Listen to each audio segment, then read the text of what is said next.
আমরা জানি আগামী বছর এইটুক আছে, এইটুক নাই, এই কমতি আছে, তারপর আপনার অল্টারনেটিভ থাকবে না, আপনার আনফোর্সিন থাকবে না, কোনোটাই তো নাই আপনার। এরকম হইতে পারে যে 2 লক্ষ লোক যদি একসাথে আমাদের দেশে মারা যায়, তো কাফনের কাপড় নিয়ে সিন্ডিকেশন হয়ে যাবে। অবশ্যই কিছু লোক syndicate হয়ে যাবে।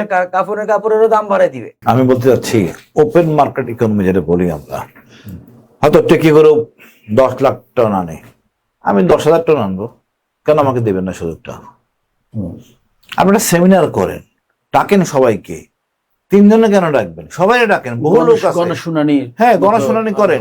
রাষ্ট্রীয় সমস্যা, 17 বছরের সমস্যা না, স্বাধীনতার পর থেকেই সমস্যা, কারেন্টের সমস্যা। জি জি, আমি জানি, আমি সেদিন বোনের বাসায় গেছি, সে গভর্নমেন্ট অফিসিয়াল, রান্না করার স্কোপ নাই, নিয়ে এসে ওই আমাদের কারেন্টের ওটা দিয়ে করতেছে। এইভাবে তো চলতে পারে না। আপনার তো প্রতিটা ঘরের মধ্যে সমস্যা ঢুকাই দিচ্ছেন। আপনার ভবিষ্যৎ বলে আগামী 3 মাস কষ্ট হবে, প্রিপারেশন প্ল্যান নিতে পারে, কিছুই তো হইতেছে না। এই ব্যবস্থাপনা তো আসলে আপনারা জানতো, আমাদের মন্ত্রীরা জানে না। ব্যাপারটা কি এরকম যে আসলে সরকারও এই একটা বড় ধরনের সংকটের পরিকল্পনার মধ্যে এটা একটা মহাপরিকল্পনা করতেছে যাতে এটাকে প্রাইভেটাইজেশন, এটার জন্য আসলে দোষ ধরবে আমরাকে। আমরা কিন্তু পূর্ব অভিজ্ঞতা সম্পন্ন। সংকটে পড়লেই তো জনগণ বুঝবে না, হ্যাঁ। এটাকে হয়তো অন্য একটা বিকল্প খোঁজা উচিত এখন, কারণ আমরা সরকার ফেইল হচ্ছে, সরকারের ফেইলুর মানেই তো আপনার মাফিয়াদের সফলতা, এরকম কোনো কিছু কি? অবশ্যই এটার জন্য আপনাকে মন্ত্রীকে দোষ দিয়ে লাভ নাই, মন্ত্রীকে প্ল্যানিং করে নাকি অত কিছু, মন্ত্রী কমিশনের একটা ব্যবস্থা থাকে হয়তোবা, যদি ওরকম অনৈতিক হয়। আদারওয়াইজ তো আমরাও করে, আমরা জানি আগামী বছর এইটুক আছে, এইটুক নাই, এই কমতি আছে, তারপর আপনার অল্টারনেটিভ থাকবে না, আপনার আনফোর্সিন থাকবে না, কোনোটাই তো নাই আপনার। ওই যে বলেন 10% 20% ওরা তো ভারতে না যাক, বিপদ আপদ তো লেগে পড়ে অনেক সময়, এটা তো আনফোর্সিন থাকতে হবে, তারপরে আপনার অল্টারনেটিভ থাকতে হবে। এই বেটা নাই তো ওই বেটা, এটা কিছু করেন আমি জানি না, দেশকে বুঝান না। এখনো তো সেই আগের মতো যে বিদ্যুতের দাম যেখানে পাবলিক হিয়ারিং করে করার কথা, বাড়ানোর কথা, সেটাও করে না। কেন এটা করবেন? মানে পাবলিক হিয়ারিং করা হয়েছে, নামকাও আছে, সেখানে পাবলিক পক্ষ থেকে কিন্তু আপত্তি জানিয়েছে, সে আপত্তি কোনোভাবেই তোয়াক্কা করা হয়নি। তারপরে যেই রেট নির্ধারণ করে এলপিজির জন্য, যেটা করে বাইরে কিন্তু দাম বেশি, প্রচুর বেশি, পাওয়া যায় না, কি করবেন আপনি? নাই ভাই, আপনি তো বাধ্য হইয়া বেশি টাকা জিম্মিয়ে গেছে আমরা এই রাষ্ট্রের কাছে। কিন্তু আমার একটা এখানে প্রশ্ন আছে জনাব হাসিনুর রহমান, আমরা তো ইন্টারিম সরকারের সময় আমরা দেখেছি, এবং সবচেয়ে বেশি সংকট তৎকালীন সময় ছিল, হওয়ার কথা ছিল, কারণ যুদ্ধ তখন শুরু হয়েছে এবং যুদ্ধের একটা বেশ সমাপ্তির পথে বা এখন দেশটাকে না শুরুর পথে, যে ইরানের তরফে এখন তো 5 মাস চলতেছে, তখন শুরুর পথে, তখন কিন্তু এবং অন্যান্য সংকট মিলিয়ে মাত্র একটা ভঙ্গুর অবস্থাতে টেনে তুলবার একটা অবস্থার মধ্যেও কিন্তু আমরা তেমন লোডশেডিং দেখিনি। না, লোডশেডিং তখন কম ছিল, খুবই কম ছিল।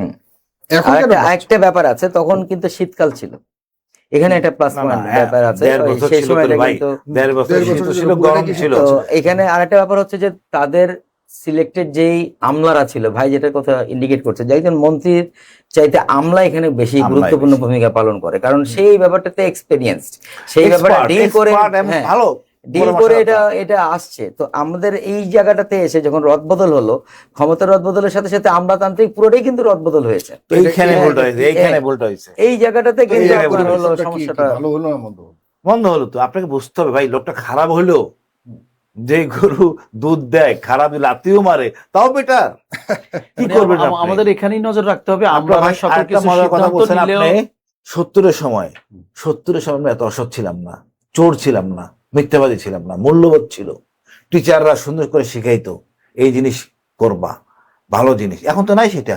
এখন উদ্দেশ্য হলো কিভাবে শর্টকাটে মন্ত্রী হওয়া যায়। দেখেন কি হয়েছে আমাদের। মানে যে সেদিন একটা ভদ্রলোক বলছিল জনগণের পক্ষ থেকে, যে এরকম হইতে পারে যে 2 লক্ষ লোক যদি একসাথে আমাদের দেশে মারা যায়, তো কাফনের কাপড় নিয়ে সিন্ডিকেশন হয়ে যাবে। অবশ্যই কিছু লোক কাফনের কাপড়েরও দাম বাড়ায় দিবে, বলে যে না এত টাকা হলে ছাড়া দিবে।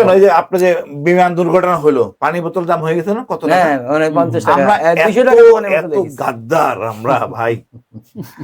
আমাদের এক অফিসার মারা গেছিল রোড অ্যাক্সিডেন্টে, হেলিকপ্টার ইভাকুয়েট করা হয়েছে। ওই সময় তার বাচ্চা গোল্ড টোল যা ছিল, বাচ্চাটাও চুরি করে ফেলছে, পরে উদ্ধার করা হয়েছে। মানুষ আসলে ভালো না। আমাদের যেগুলি যাদের কথা আমরা শুনবো, সেরকম নেতা আমাদের নাই, সব অসদ্য নীতিবাজ। আপনারা ভালো নেতা বলেন, জনগণের যার মধ্যে কথা কিন্তু জনগণ শুনবে। ভাইয়া এই প্রবলেমটা কিন্তু জনগণের মধ্যে চলে আসে অটোমেটিক্যালি যখন দেখে যে আমি যাকে এমপি নির্বাচিত করেছি, যাকে চেয়ারম্যান নির্বাচিত করেছি, যে প্রধানমন্ত্রী হয়েছে, যে মন্ত্রী হয়েছে, তারা আমার মাথার উপর দিয়ে গিয়ে তারা আজকে হাজার হাজার কোটি টাকার মালিক হচ্ছে। আর যে দেশের আমি জনগণ, যে মূল কাজটা করি, যে মূল দেশের মালিক, তারা এই 3 বেলা না খেয়ে পেয়ে মরছি, তখন কিন্তু মানুষের মধ্যে একটা ডিপার্কেশন ক্রিয়েট হয় এবং ওইখান থেকে কিন্তু মানুষ তখন অসত্যতার দিকে যে আমি কেন সৎ থাকবো, মানে ওই ব্যাপারটা কিন্তু চলে এই আসে। যে মানে আমরা এই সম্পদের সুষম বন্টন করতে পারি নাই, কিন্তু কেন পারবো না? সমস্যাটা কোন জায়গায়? আমি তো রাষ্ট্র সমস্যা আমার হচ্ছে কিছুই তো দেয় না। আন্তরিকতার না ভাই, অভাব। রাষ্ট্র আমার তো কিছুই দেয় না। আন্তরিকতার মানুষের অভাব আছে।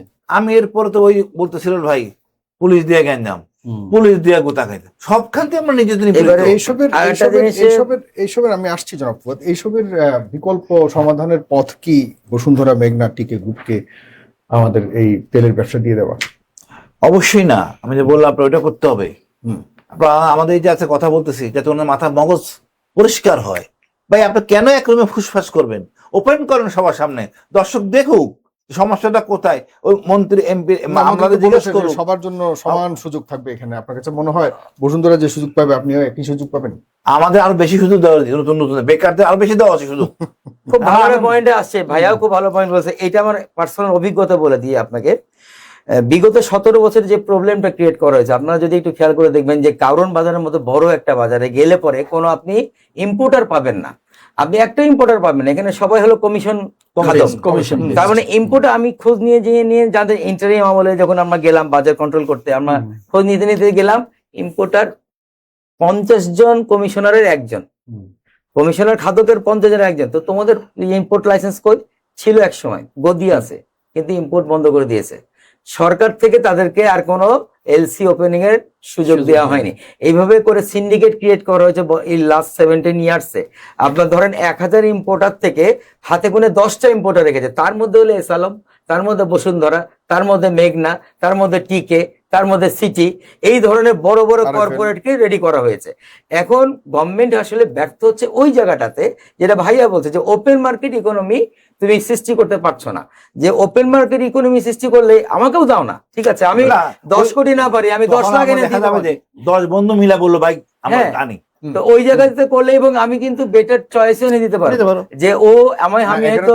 আপনি তো মানে নৈতিক কম্পিটিশন করছেন না, আপনি অনৈতিক একটা সিন্ডিকেশনের সুযোগ দিচ্ছেন।